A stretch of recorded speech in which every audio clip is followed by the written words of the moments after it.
The social aspect of riding in a group, being able to shelter from the wind, makes riding in numbers very appealing. However, when the wind whips in from the side, group rides can quickly become a tough affair, no matter if you're at the front or at the back. However, with a little bit of know-how, you can get navigating those crosswinds with some confidence. So in this video, we're going to show you how to ride in an echelon. Can we relax now? Not yet, just hold it a little bit longer. Oh, okay. We'll get you off to Holland soon.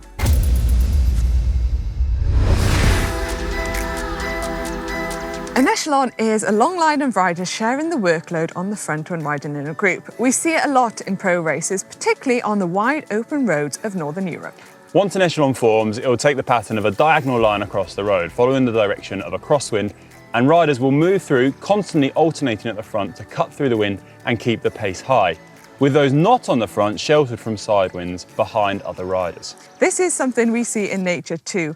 Emigrating ducks and geese will often fly in an echelon pattern to fly more effectively in crosswind. Basically, wind from the right and you want to tuck in a bit to the left of the rider in front and vice versa.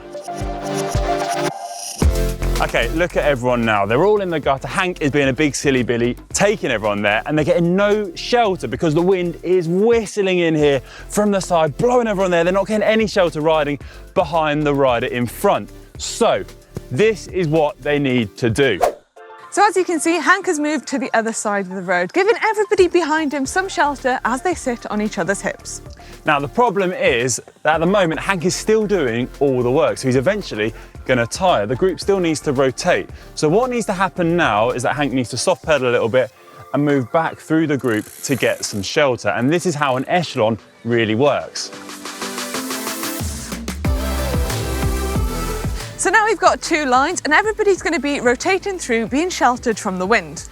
The line at the front is coming through to this point here, and when the front rider reaches this position, they will then ease up and move back through the group and therefore share the workload between all the riders. No one is getting left in the gutter feeling that full force of a crosswind.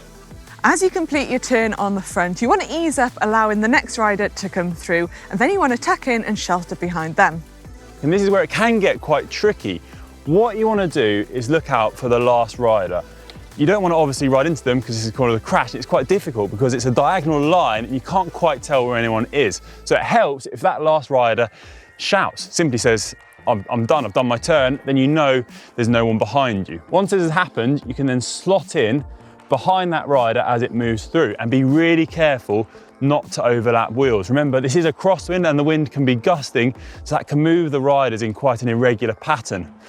You want to be really careful as well about the gutter itself, not go too far out to the road. So you need to be mindful of the road, the riders, and also the wind strength.